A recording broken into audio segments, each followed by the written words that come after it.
하나님께서 지으신 모든 것이 선함에 감사함으로 받으면 버릴 것이 없나니 하나님의 말씀과 기도로 거룩하여 짐이라. 아멘.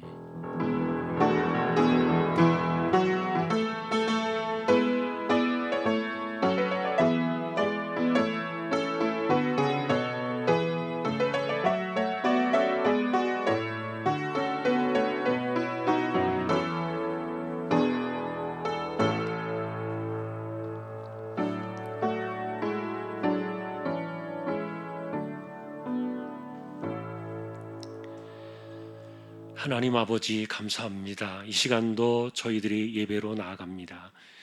부족한 저희들을 붙들어 주시고 또 각 처소에서 실시간으로 함께 예배에 참여하는 모든 곳에도 하나님께서 임재하셔서 영광을 받으시고 은혜를 내리어 주옵소서. 예배의 시종을 의탁합니다. 존귀하신 예수 그리스도의 이름으로 기도하옵나이다. 아멘.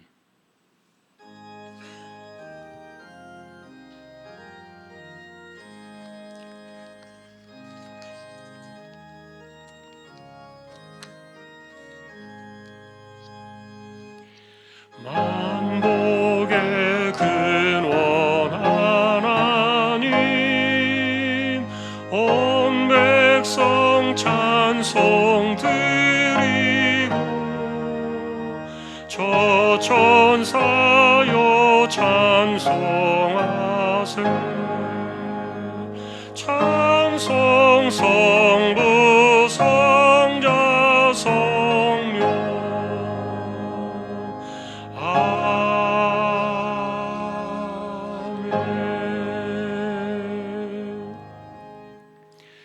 전능하사 천지를 만드신 하나님 아버지를 내가 믿사오며 그 외아들 우리 주 예수 그리스도를 믿사오니 이는 성령으로 잉태하사 동정녀 마리아에게 나시고 본디오 빌라도에게 고난을 받으사 십자가에 못 박혀 죽으시고 장사한 지 사흘 만에 죽은 자 가운데서 다시 살아나시며 하늘에 오르사 전능하신 하나님 우편에 앉아 계시다가 저리로서 산 자와 죽은 자를 심판하러 오시리라. 성령을 믿사오며 거룩한 공회와 성도가 서로 교통하는 것과 죄를 사하여 주시는 것과 몸이 다시 사는 것과 영원히 사는 것을 믿사옵나이다. 아멘.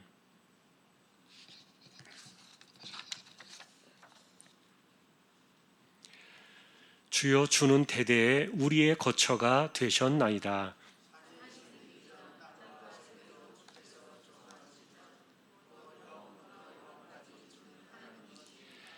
주께서 사람을 티끌로 돌아가게 하시고 말씀하시기를 너희 인생들은 돌아가라 하셨사오니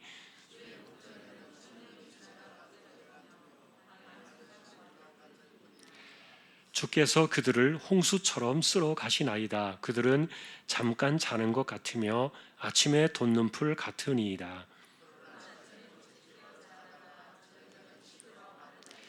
우리는 주의 노에 소멸되며 주의 분내심에 놀라나이다.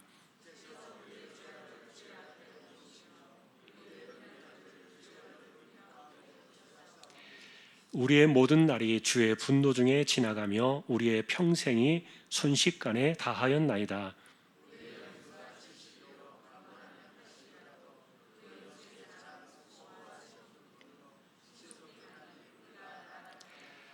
누가 주의 노여움의 능력을 알며 누가 주의 진노의 두려움을 알리이까?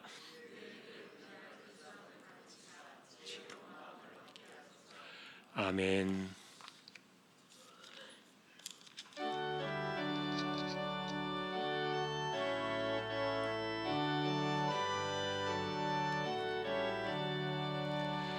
복의 근원 강림하사 찬송하게 하소서.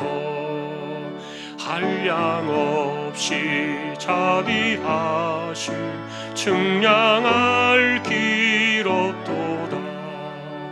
천사들의 찬송가를 내게 가르치소서. 구속하신 그 사랑을 항상 찬송합니다. 주의 크신 도움 받아 이때까지 왔으니 이와 같이 천국에도 이르기를 바라네. 하나님의 품을 떠나 죄에 빠진 우리를 예수 구원하시려고 보혈을 흘려 주셨네. 주의 귀한 은혜 받고 일생 미친 자 되네. 주의 은혜 사슬 되사 나를 주께 매소서. 우리 마음은 연약하여 범죄하기 쉬우니 하나님이 받으시고 천국인을 치소서.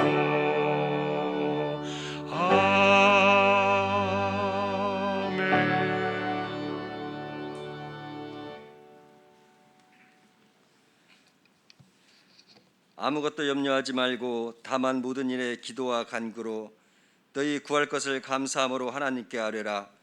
그리하면 모든 지각에 뛰어난 하나님의 평강이 그리스도 예수 안에서 너희의 마음과 생각을 지키시리라. 사랑의 하나님 아버지, 감사합니다. 거룩한 주일 각자의 처소에서 예배드리게 하심 또한 감사합니다. 대면하며 예배드리지 못하고 미디어를 통해 드리는 현실 앞에 우리의 잘못이었음을 고백합니다. 코로나19가 많은 것을 변화시키고 있습니다.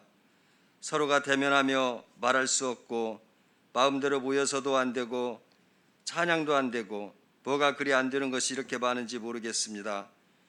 이 나라 이 민족을 지켜주시길 원합니다. 특히 유정자들에게 지혜와 병철을 주셔서 정책 결정에 있어 신중하게 하시고 누구나가 공감하며 신앙을 훼손하는 일이 없게 하여 주시기를 간절히 원합니다. 우리 믿는 자들 또한 지켜야 할 것은 지키며 살게 하시고 또한 하나님을 두려워하고 섬길 때 하나님은 비로소 우리에게 무한한 사랑과 은혜를 주시리라 믿습니다. 코로나19가 안정되어야만 예배가 회복되고 마음 놓고 찬양도 드릴 수 있습니다. 서로가 서로를 존중하며 살게 하시고 우리의 신앙이 흔들리지 않게 하시며 온전히 주님만을 따라 사는 인생들이 다 되게 주님 도와주시옵소서. 사랑의 하나님 아버지, 보냄받은 주님의 종들을 기억하여 주시기를 원합니다. 미얀마와 라오스, 네팔 땅을 지켜주시고 가족들과 돕는 손길들, 그 땅 어딘가에 심겨진 신앙들이 흔들리지 않게 하시며 어려울 때일수록 더욱더 주님을 찾고 의지하며 살아가는 삶이 되게 하여 주시옵소서.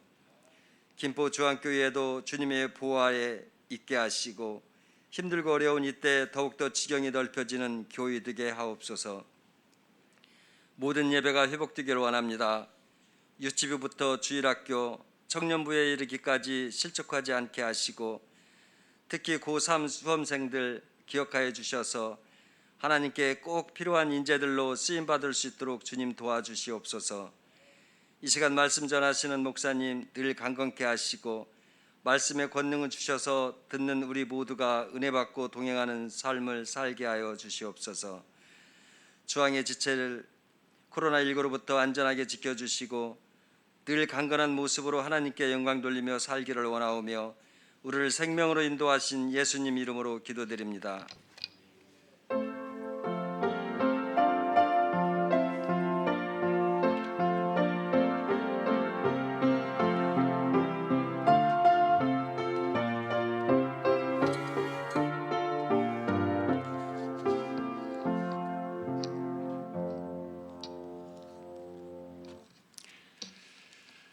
이제 오늘 주실 하나님 말씀 함께 봉독하겠습니다. 오늘은 에스겔서 1장이 되겠습니다.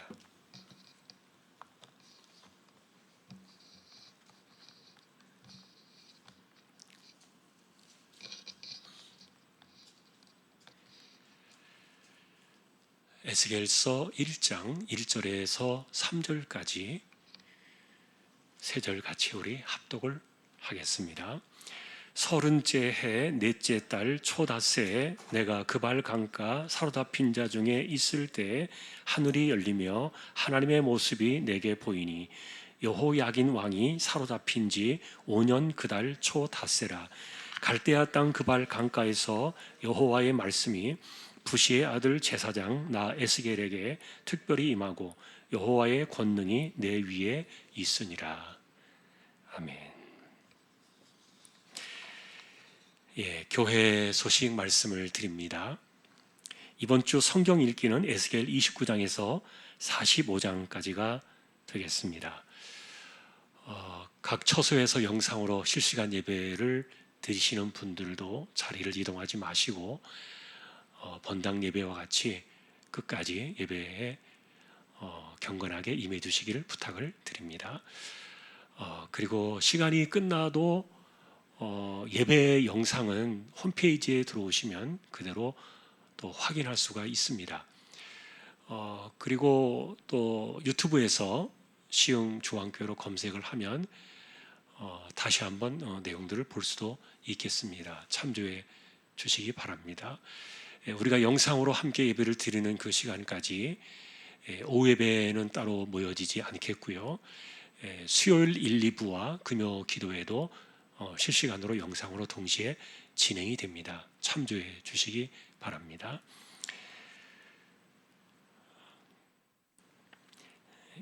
그리고 이번 달에 권사 기도회는 또 모이지 않겠습니다. 그리고 이사하신 가정 박종순 권사님, 하대열 장로님 가정에 또 이사가 있습니다. 주보 확인해 주시기 바랍니다.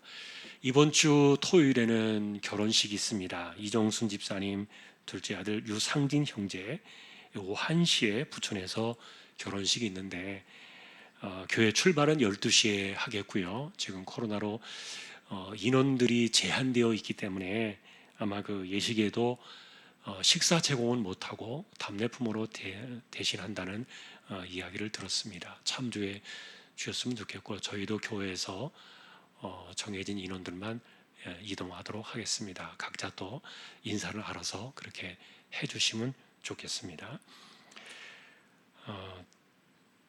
그리고 어제까지 낙헌예물 적립된 것은 1억 7,776만 5,691원 9.88% 적립이 되었습니다. 하나님께 감사드리고 또 어려운 적에도 함께하는 모든 분들에게도 감사를 드립니다. 오늘 아래 광고는 신은숙 집사님 신화금속 소개되고 있습니다. 기도해 주시기를 부탁합니다. 다른 소식들은 주보를 보아주시면 되겠습니다. 이제 하나님 앞에 예물을 드리는 시간입니다. 정성껏 준비하신 예물을 하나님께 드리겠습니다.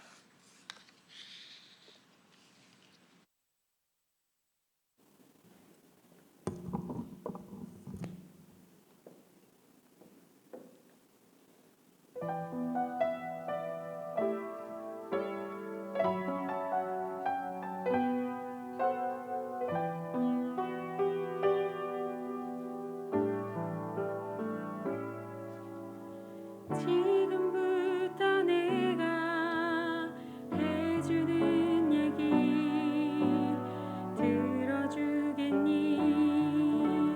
믿어주겠니? 옛날 어느 나라에 함께 살았던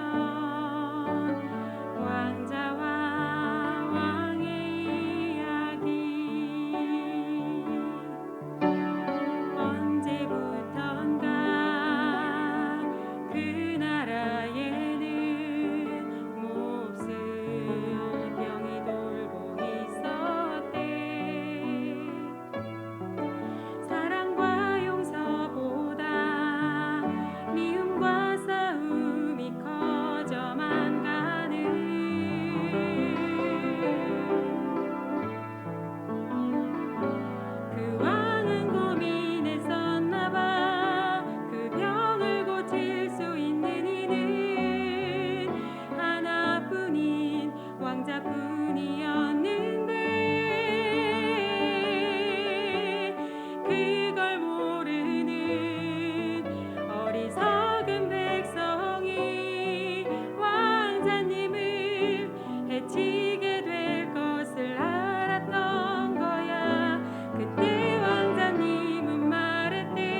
다시 잊어가나 봐. 그분의 사랑, 그 위대하신 사랑을 우리는 언제까지나 항상 기억해야 해. 가슴에 새겨둬야 해.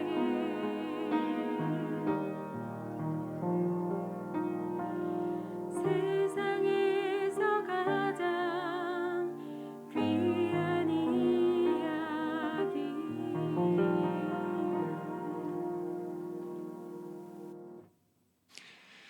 하나님 감사합니다. 찬양으로 영광을 돌렸습니다. 언제나 우리에게 베풀어 주신 사랑과 복음을 잊지 않고 살아가는 저희들 모두가 다 되게 하여 주옵소서.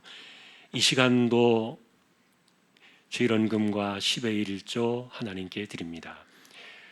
또 믿음으로 구별하여 드리는 예물도 있습니다. 선교, 구제, 장학, 차량, 종신기금 하나님께 드립니다. 또 감사하는 예물들이 있습니다.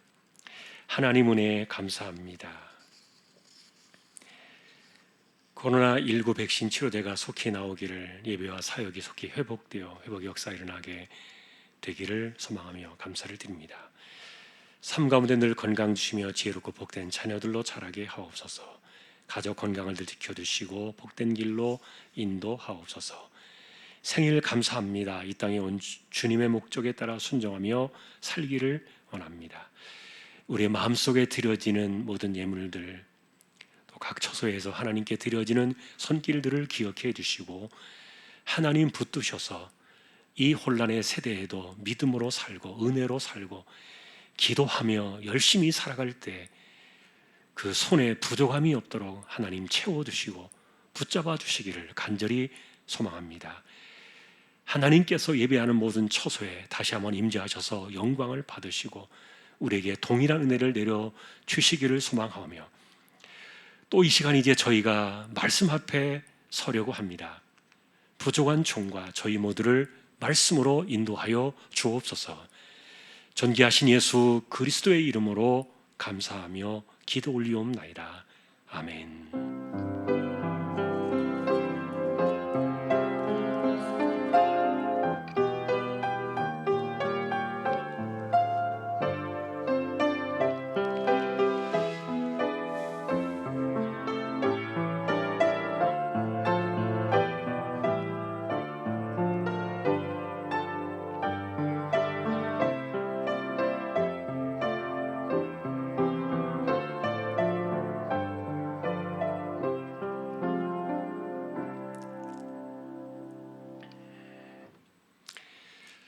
평안하셨습니까? 오늘도 말씀 앞에 서게 되는 저와 여러분들에게 주님의 평강이 함께 하시기를 먼저 예수님의 이름으로 축복합니다.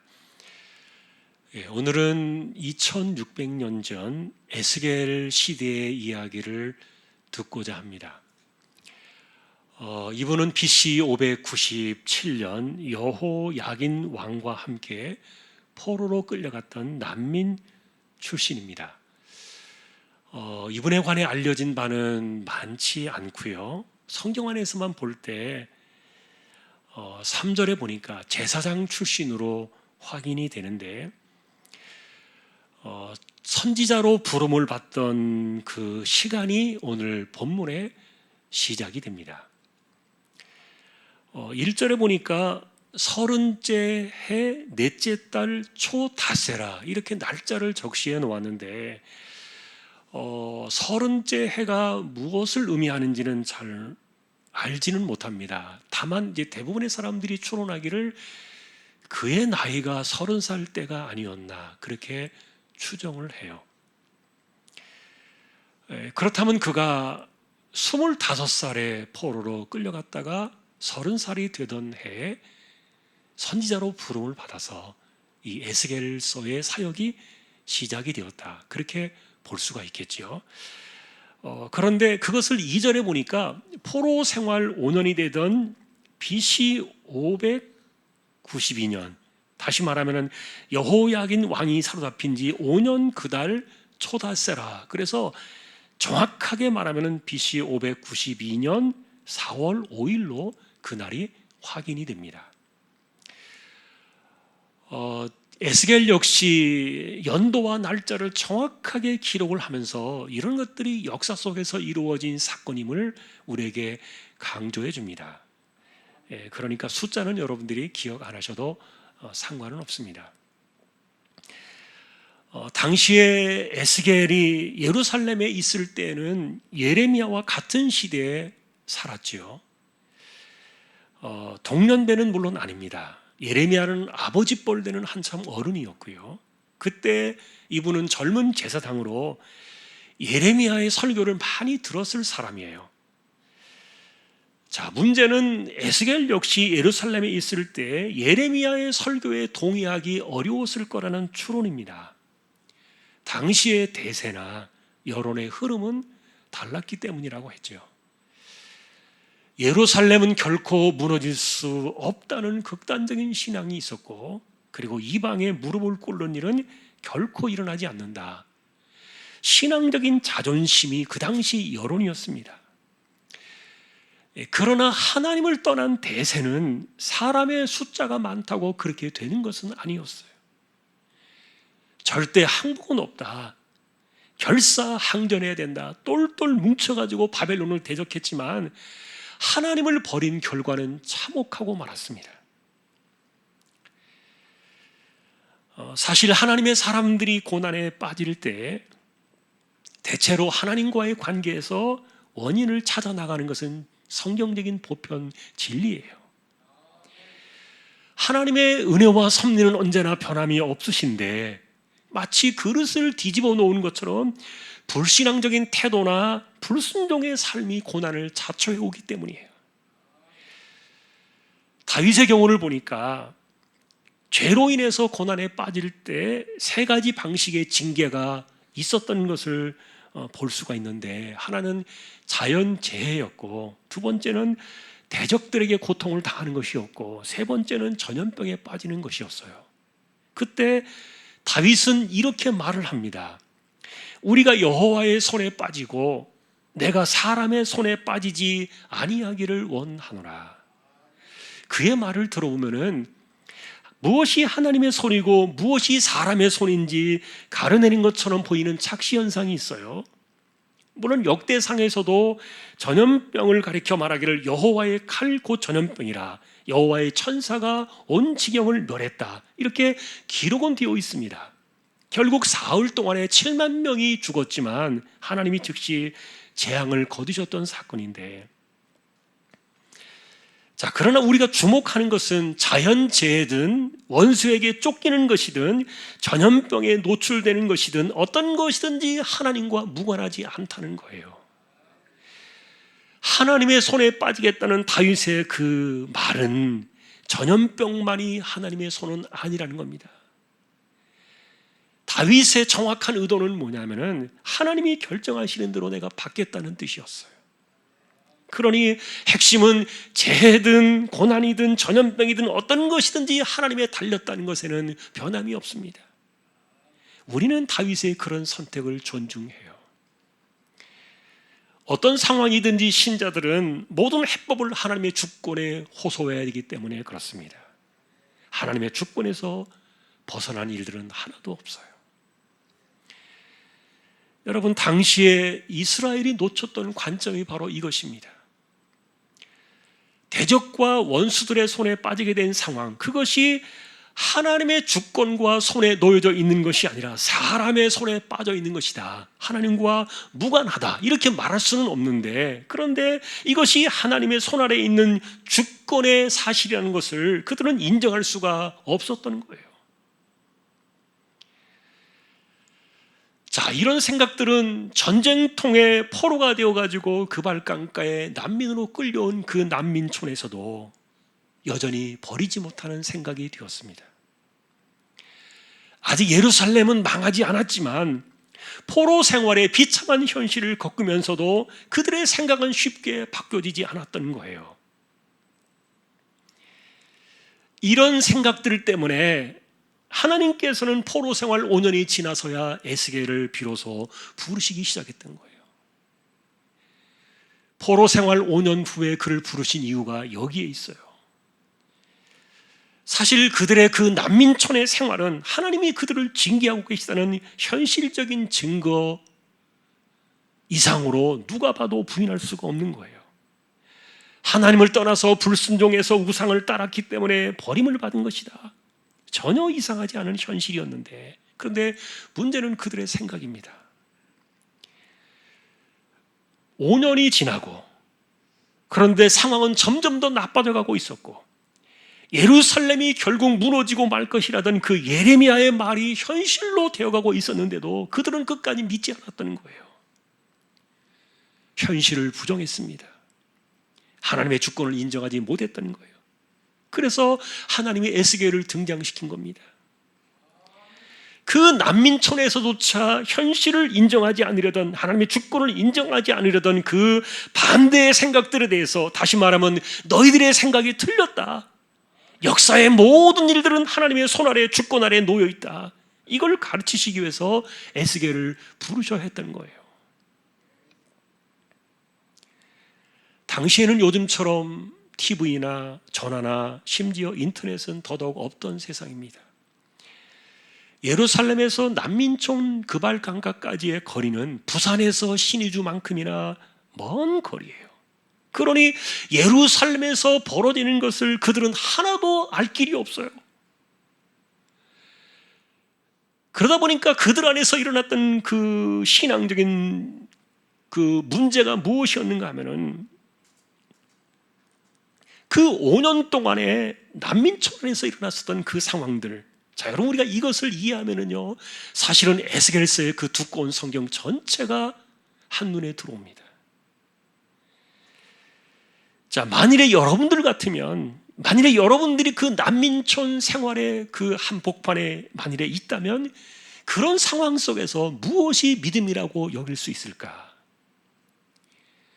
예루살렘의 기적을 바라는 기적 같은 회복인가?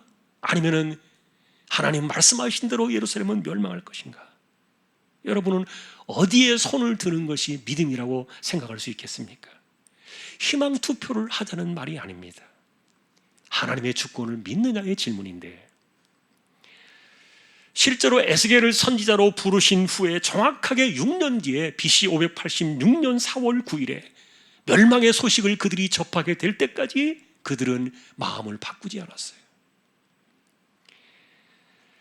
그래서 여러분, 이 에스겔서가 주목하는 것은 이 에스겔서 전체를 아우르는 11년 동안의 그 난민촌을 덮고 있었던 그들의 집단적인 생각이었어요. 아마 여러분들도 듣기 싫은 소리를 듣게 되면 기분 좋을 사람이 별로 없을 거예요. 그거 아닙니다, 이렇게 지적을 받는 것을 받아들이는 것은 누구에게나 쉬운 일은 아니에요. 그리고 자신의 생각을 언제나 옳다고 여기는 그런 집념에 사는 분들에게 그런 생각들은 더 힘들 수도 있는데, 그러니 조마조마하고 불안해하면서도 예루살렘은 절대 무너질 수 없어, 또 무너져서는 안 돼, 이런 확신을 믿음이라고 붙잡고 살아가던 그들에게 아닙니다, 무너집니다, 이런 말을 예루살렘에서는 예레미야에게서 죽고 싶을 만큼 들었는데, 난민촌에 와서도 에스겔에게 그 소리를 똑같이 들어야 한다면 얼마나 그 소리가 싫었겠느냐고요. 이게 에스겔서의 뼈대예요. 그러나 틀렸습니다. 하나님 말씀은 듣기 싫다고 해서 없어지지 않습니다. 우리가 때로 몰려가지고 아니라고 부인한다고 해서 아닌 게 될 수도 없습니다. 사실 사람들의 심정은 이해하고 개인의 생각은 존중할 수 있지만, 그러나 세상을 바라보고 판단하는 그 해석의 기준은 언제나 하나님 중심으로 돌아와야 한다는 거예요. 세상 역사 속에서 일어나는 일들, 개인의 일상에서 벌어지는 일들, 그 모든 것 가운데 하나님의 주권이 있다. 거기에서부터 문제는 풀어야 합니다. 생각이나 입장이나 소견이나 해석의 판단들 모두가 하나님의 주권에서 나와야만 하는데, 자, 그런데 확실하게 세상은요, 사람들이 뭉쳐있기 시작하면 하나님의 주권이 무시가 됩니다. 오늘도 여러분들이 지금도 아마 비슷한 생각들을 느낄 수 있을 텐데, 이 과학과 의학의 영역을 하나님의 주권에서 빼내려고 세상은 노력하지만 그런다고 그럴 수는 없는 거예요. 자, 그럼 우리가 주권 사상을 가지고 이 세상을 바라본다면 문제를 푸는 것이 우선이 아니라 하나님의 뜻 아래 엎드리는 순종이 먼저다. 우리는 그것을 이해해야 합니다. 하나님께서 에스겔을 난민 생활 5년째 되던 해에 부르신 그 목적이 이렇게 단순해요. 하나님의 뜻과 주권을 바라보면서 그 아래에서 현실을 직시하라. 이 계시가 30장 이상을 채우고 있는 거예요. 에스겔서 절반 이상을 이루는 그 메시지가 거의 이런 것으로 가득 차 있다는 말입니다. 여러분, 민심은 천심이다. 일부는 맞지만 진리는 아닙니다. 여론과 대세와 집단 감정과 생각들이 일부는 오를 수 있지만 진리 역시 아니에요. 난민촌의 대세 역시 진리는 아니었고요. 예루살렘은 결코 무너질 수 없을 뿐더러 하나님은 포로로 잡혀온 우리들까지도 멋지게 구출해내실 거야. 이렇게 생각하던 그 난민촌의 민심이 천심은 아니었던 거예요. 여러분, 여기에서 우리는 또다시 민심 때문에 하나님의 뜻이 결정되는 것이 아니라는 것을 확인할 수가 있습니다. 모든 사람들이 바라보고 그리고 희망한다고 해서 역사의 시간이 바뀌지 않아요. 1년만 참자. 아니야, 길어야 2년이야. 그들을 붙들고 있던 이 거짓 희망이 세상을 바꾸지 못했던 거예요. 여러분들은 이런 생각들, 이런 마음들이 믿음이라는 옷을 입고 나타날 때 그 생각을 바꾸기가 더 어렵다는 것 충분히 경험적으로 이해하실 거예요. 현실은 그게 아닌데 이 거짓 희망의 소리들이 믿음의 옷을 입고 나타나서 사람들에게 말합니다. 나아지겠지, 좋아질 거야, 희망으로 기울어가는 그런 심정을 이용해가지고 거짓 위로를 줄 수는 있습니다. 거짓 희망에 빠지게 할 수는 있습니다. 그러나 이런 것들이 신앙의 맹점으로 등장하는 플라시보의 허상이에요. 우리가 바라보아야 되는 것은 그것이 아니라 문제는 하나님의 뜻입니다. 주권자 하나님의 뜻입니다.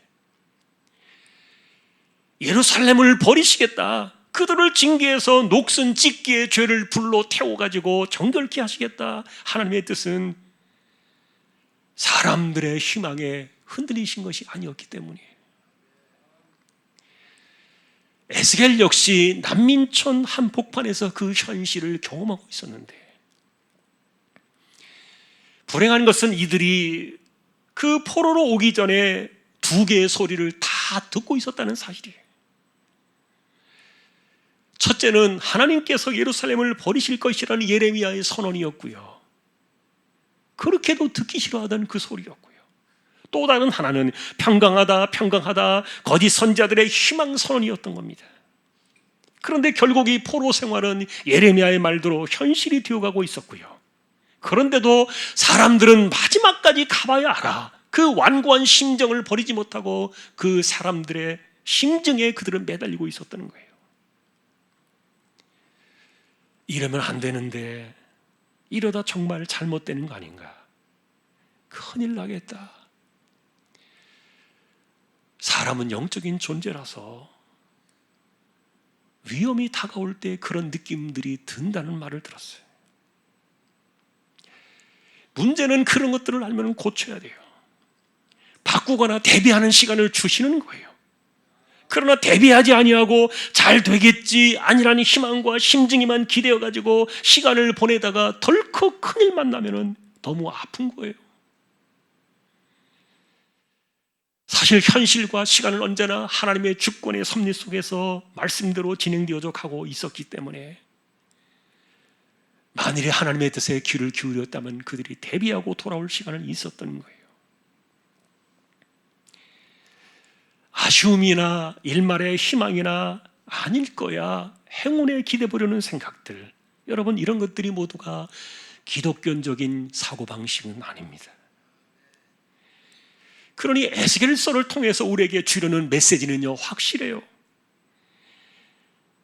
현실은 희망과 사람들의 심증대로 우연하게 가는 법이 없다.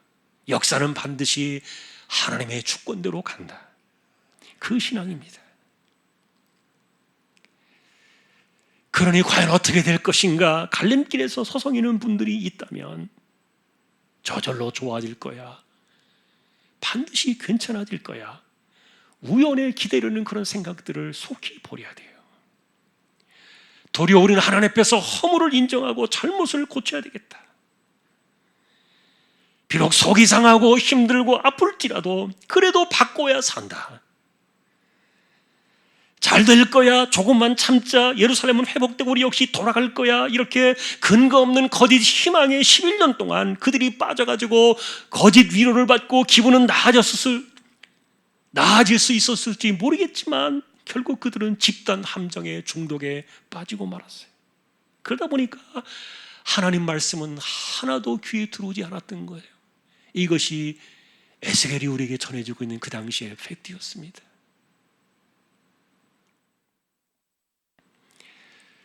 여러분, 이런 현상들을 해석자들은 집단의 함정이라고 불렀습니다.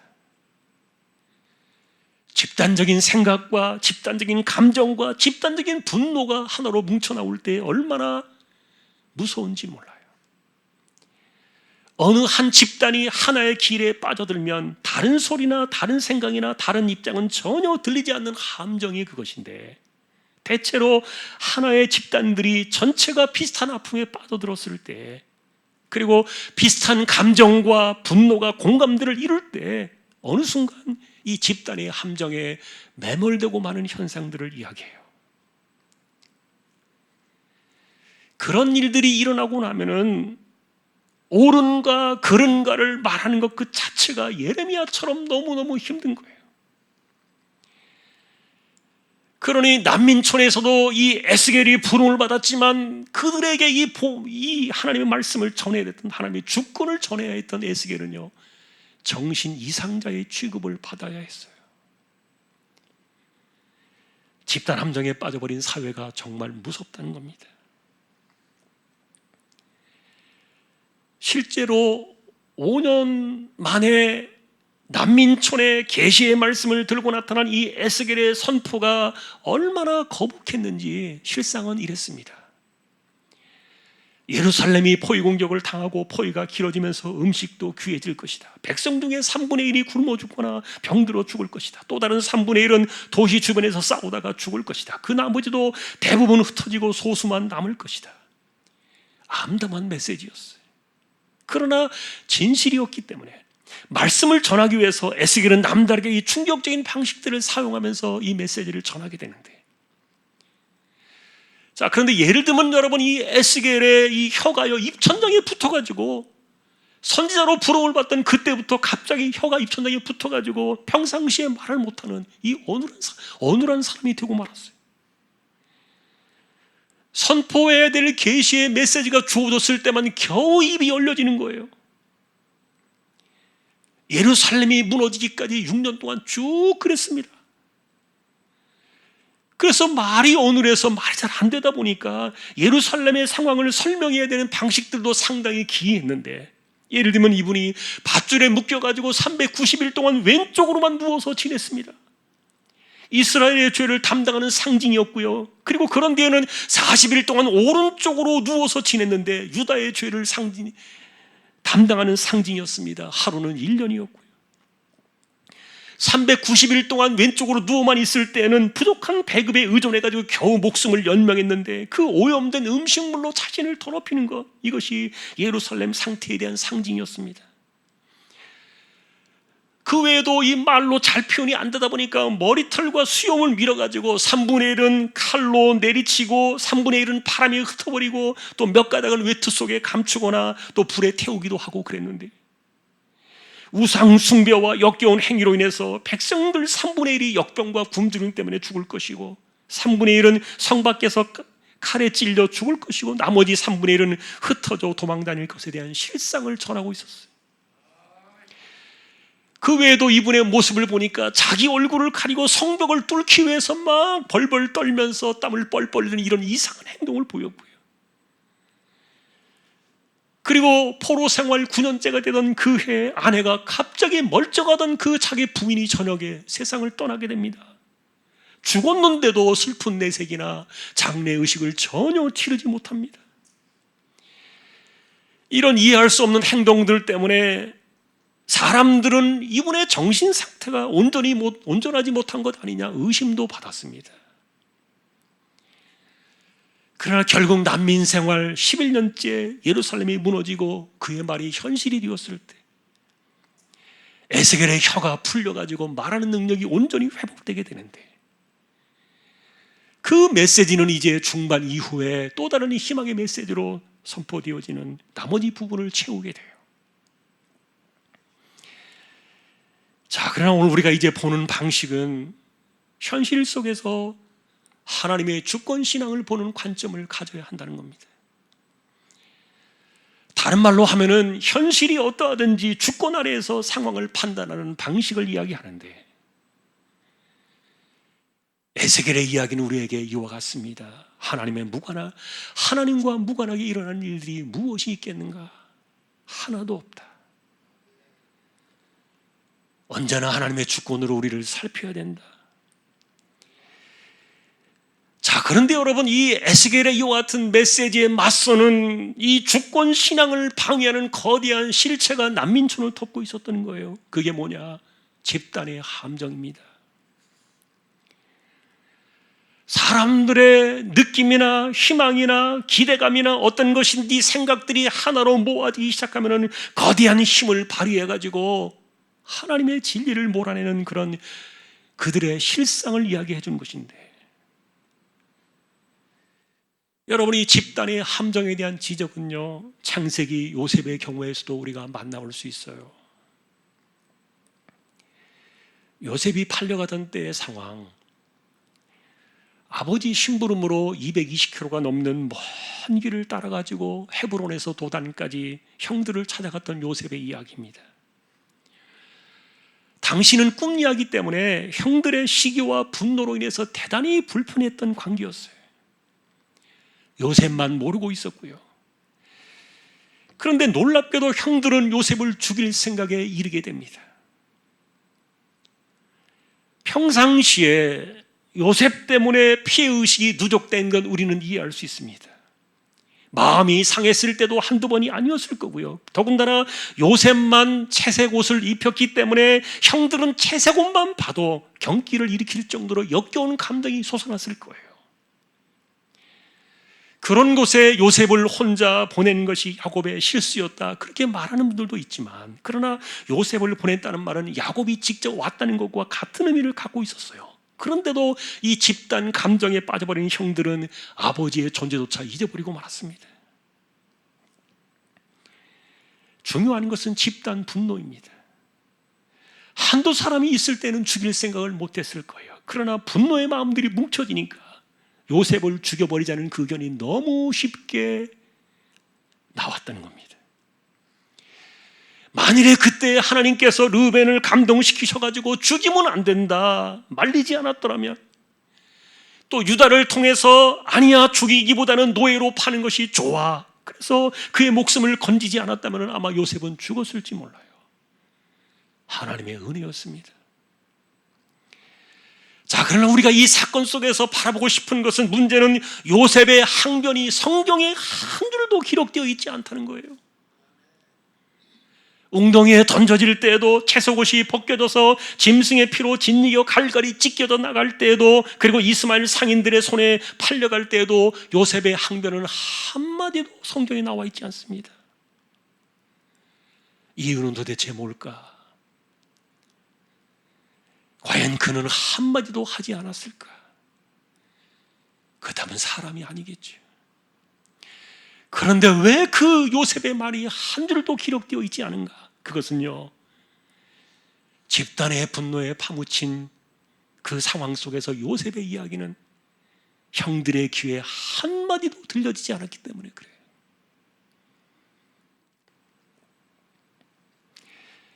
마찬가지입니다.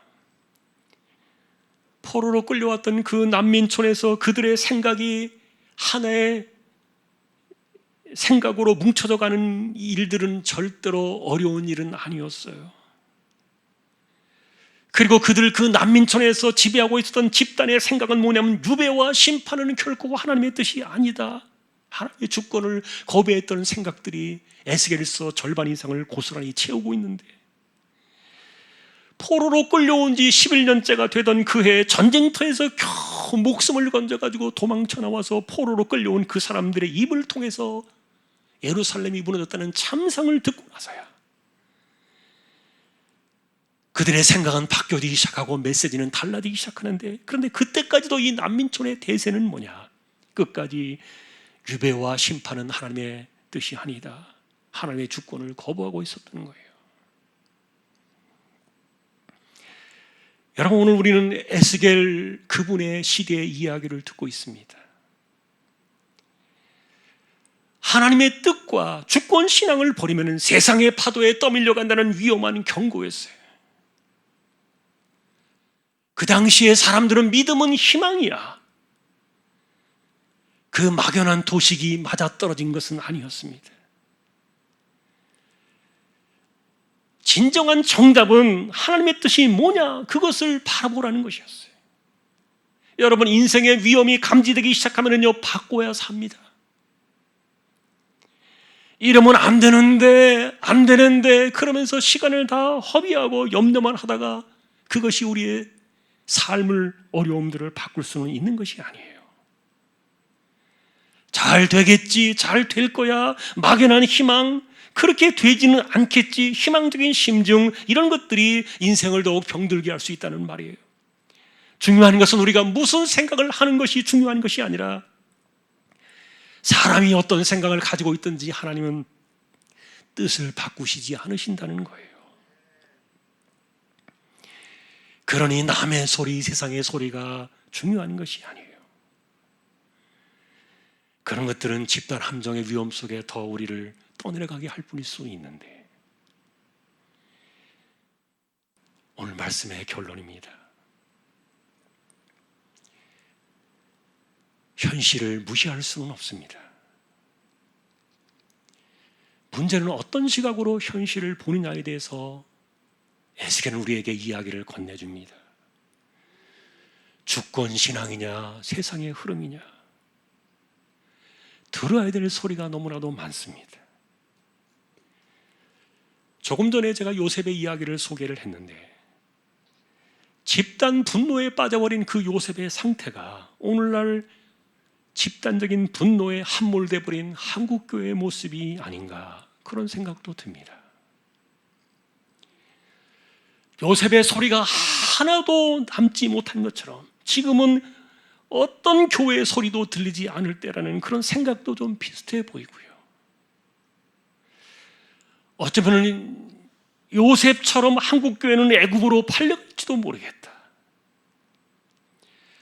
자, 그러나 중요한 것은 어떤 상황이 온다 할지라도, 어떤 경우에도 하나님과 함께하는 그 주권신앙, 거기에 우리의 인생을 걸지 않는다면 미래는 없다. 이것이 에스겔이 우리에게 전해주는 확신입니다. 시간이 필요합니다. 하지만 여러분, 역사의 주권자는 하나님이시기 때문에 긍휼하심에 무릎을 꿇어야만 삽니다. 여러분, 역사에 우연은 없습니다. 그러니 세상의 소리보다도 더 중요한 것이 하나님의 뜻이고, 역사를 만들어 가신 하나님의 주권임을 기억하는 것, 그것이 이 혼란한 세대 속에서 수많은 소리들 가운데서도 바른 길을 걸어가게 하는 신앙의 정도임을 기억하시면서 하나님의 긍휼하심에 무릎을 꿇고 하나님의 은혜의 인생을 기대어 이 세대를 이겨나가는 저와 여러분들이 될 수 있기를 존귀하신 우리 주님의 이름으로 간절히 축원합니다.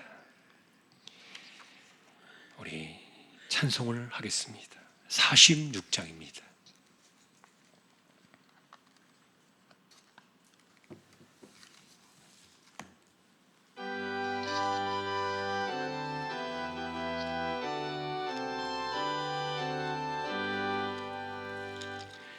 이 나라 날은 주님 정하신 참 기쁜 날일세. 온 천하 만민 주 앞에 다 찬송하여라. 주 오늘 부활하시고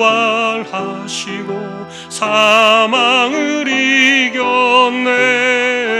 구주를 믿는 성도들 그 복음 전하세.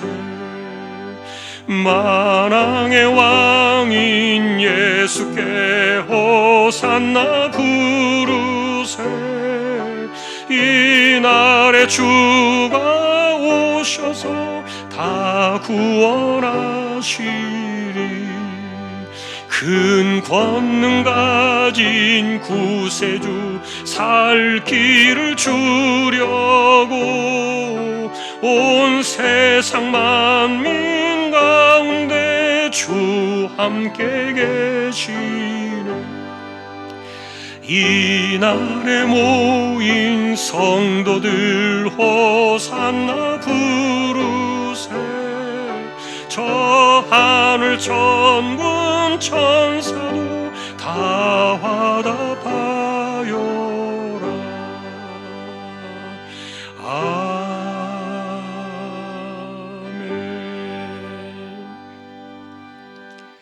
기도하겠습니다. 오늘도 예배를 통하여 임재하셔서 영광을 받으시며 우리에게 말씀으로 다가오시는 하나님을 찬양합니다. 부족한 저희들을 붙들어 주셔서 이 혼란의 세대 속에서 믿음을 지켜나가는 길이 무엇인가를 분별하게 하시고, 역사 속에서 일어나는 것 어떤 것도 하나님의 주권에서 벗어나 우연하게 일어나는 일이 하나도 없다는 사실을 우리가 분명히 알게 하여 주옵소서. 이 세대 속에서 우리가 살 길은 하나님의 긍휼하심에 기대어 그 앞에 무릎을 꿇고 하나님의 뜻을 분별하며 하나님의 주권을 붙잡고 순종의 길을 걸어가며 사는 우리 믿음의 식구들을 다 되게 하여 주옵소서. 하나님, 기도하옵기는 이 땅을 불쌍히 여겨주셔서 하루속히 이 모든 혼란들이 안정되게 하시고, 또한 이 땅에 세워진 교회와 주님의 백성들을 붙들어 주셔서 교회로 인하여 혼란이 시작되었다는 어려운 일들이 생겨나지 않도록 한국 교회를 지켜주시고 이 땅의 자녀들을 긍휼히 여겨 주십시오. 이 시간 또 기도하옵기는 연약한 이들입니다. 이재용 집사님, 최태경 청년, 심피한 집사님, 조인성 청년, 김한솔 청년, 백경래 집사님, 조말순 집사님, 이들을 의탁합니다. 암으로 투병하는 분들이 계십니다. 체력을 붙들어 주시고 마음과 생각을 강건하게 하셔서 감당할 수 있는 은혜를 이 한 주간도 허락하여 주옵소서. 연세 많으신 분들 기력을 더하시며 맑은 정신, 총기가 흐려지지 않게 하시고 감염의 위험으로부터 무탈하게 하시고 안전하게 붙잡아 주시기를 소망합니다. 우리 자녀들이 지금 고3 친구들 이 혼란 가운데도 입시를 준비하고 있습니다. 하나님께서 길을 열어두시고, 또한 하나님 아버지 자신의 진로를 위하여 준비한 우리 청년들에게도 은혜를 주셔서 길을 열어두시고, 또한 이 코로나의 혼란 속에서 인생이 멈추어서지 않도록 지켜주셔서 우리의 삶이 흔들리거나 무너지지 않도록 하나님 지켜주시고 붙잡아 주시기를 소망합니다. 살아가는 지혜를 주시고 또 이 가운데서도 하나님의 은혜를 구하며 믿음으로 사는 방식들을 배우게 하시고 우리가 부안해동하여 여기저기 흔들리는 사람들이 되지 않게 하시고 세상에 수많은 소리들이 있지만 그 가운데 우리가 하나님의 주권을 바라는 이 분명한 신앙을 가지고 이 세대를 헤쳐나가는 믿음의 식구들을 다 되게 하여 주옵소서. 선교지와 선교사님들, 보냄받은 주님의 종들을 의탁합니다. 개척된 교회와 세워진 종들을 지켜주시고 오늘도 이 땅에 속해 있는 하나님의 자녀들을 긍휼히 여겨주셔서 이 한 주간도 우리를 붙잡아 주시고 하루속히 모든 것들이 풀어져서 우리가 하나님께 정말 자유롭게 평안한 가운데 하나님을 예배하며 섬길 수 있도록 속히 그 시간들을 허락해 주시기를 다시 한번 주님의 이름으로 간절히 의탁하오며, 이제는 우리 주님 예수 그리스도의 은혜와 하나님 아버지의 사랑과 성령님의 감화, 감동, 위로, 인도, 교통, 충만하심이 역사의 주권자이신 하나님께 엎드려 하나님의 긍휼을 구하며 우리의 삶을 바꾸어 하나님의 방식 속에서 이 세대를 헤쳐나가기를 원하는 우리 모든 심령들, 믿음의 식구들을 위해 이제로부터 영원까지 함께 있을지어다. 아멘.